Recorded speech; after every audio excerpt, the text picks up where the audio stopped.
The conversation. Eritrea is involved in Tigray to boost its stature. Why the strategy could backfire. January 30, 2022, 2:32 a.m. Eastern Standard Time. Richard Reed. University of Oxford. Eritrean President Isaias Afwerki, L., and Ethiopia's Prime Minister Abiy Ahmed at an event in Ethiopia in 2018. Eduardo Soteras, AFP. Via Getty Images. The Eritrean military has been involved in the war in Ethiopia's Tigray region since the conflict broke out in November 2020. Eritrea shares a 1,000 km border with Ethiopia, including with Tigray. It sent thousands of soldiers in support of the Ethiopian Federal Forces in their operations against the Tigray People's Liberation Front. These actions have both prolonged and worsened the hugely destructive conflict. Eritrea's involvement also has wider implications. It represents an attempt by Asmara to reassert itself on the regional stage, following 2 decades of relative diplomatic isolation. The large-scale commitment of soldiers, as well as logistical and political support for Ethiopian Prime Minister Abiy Ahmed, is the result of a remarkable turnaround in relations between Asmara and Addis Ababa. After almost 2 decades of hostility, Abiy struck a peace deal with Eritrea's Isaias Afwerki in July 2018. This appeared to usher in a new era of stability and cooperation. But that's not what transpired. In the following months, Abiy intensified his program of political reform in Ethiopia. He consolidated his power at the expense of the Tigray People's Liberation Front. The movement had dominated politics in Ethiopia since 1991. The front was also Eritrea's bitterest enemy.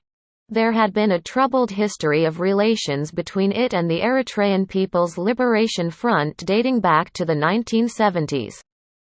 This antagonism culminated in a war between Ethiopia and Eritrea between 1998 and 2000. The outbreak of the war in Tigray served a number of purposes for Isaias. Firstly, it gave him the opportunity to end Eritrea's long-standing international isolation. It did this by enabling him to exercise influence in a conflict which threatened to completely destabilize the region.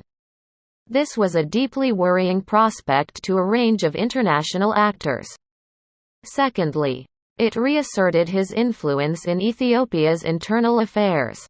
And lastly, it provided an opportunity to seek revenge on the Tigray People's Liberation Front.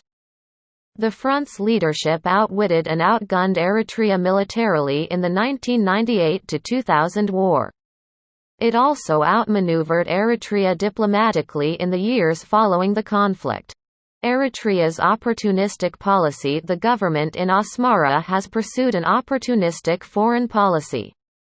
Its aim has essentially been to gain regional superiority at Ethiopia's expense. Eritrea has sought to exercise leverage by getting involved in others' conflicts. For much of the 2000s and 2010s, for instance, Asmara defied the international consensus on Somalia.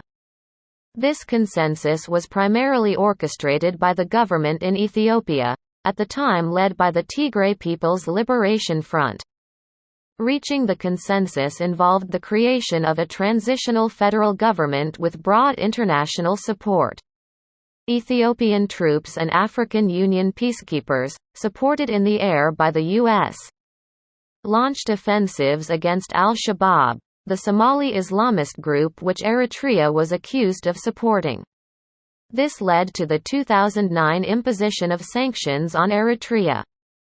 There were also interventions in Darfur and eastern Sudan by the Eritrean government.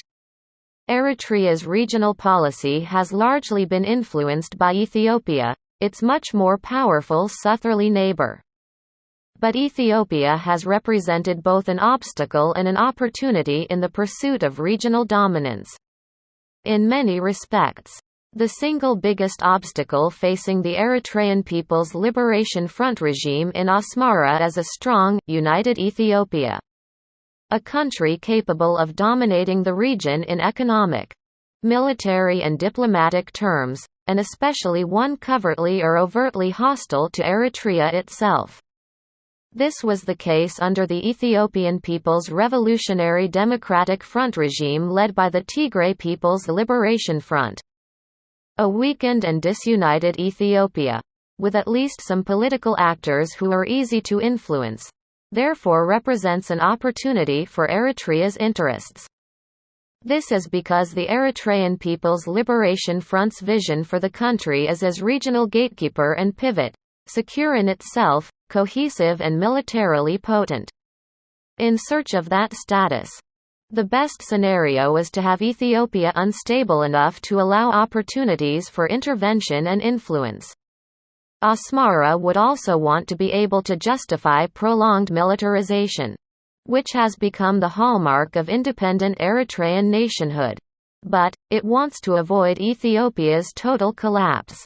Asmara's best-case scenario is a prolonged, unresolved conflict in Ethiopia in which the presence of Eritrean forces and political support are still required by Addis Ababa. Abiy's ascent to power and the marginalization of the Tigray People's Liberation Front, combined with widespread and growing political protest in the preceding years, presented just such an opportunity. Risky strategy, but this is a risky strategy. Isaias has essentially harnessed his cause to that of Abiy. When things were going well against the Tigrayan forces, as in late 2020 and early 2021, it looked like a justifiable policy, however catastrophic for the civilian population.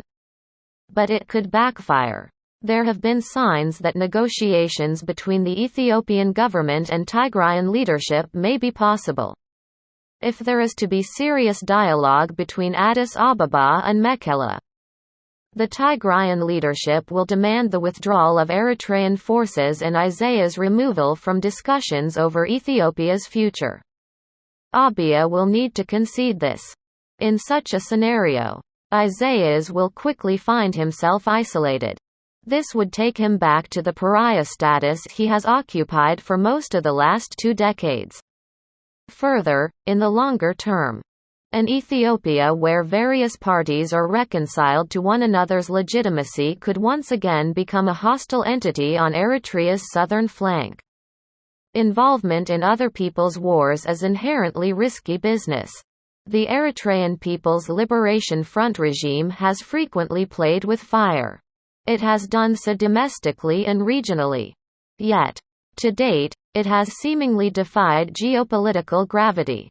But the Eritrean army's disproportionately violent and inhumane intervention in Ethiopia in pursuit of payback against the Tigray People's Liberation Front and the regional stature Isaias has long craved could result in the most destructive blowback imaginable.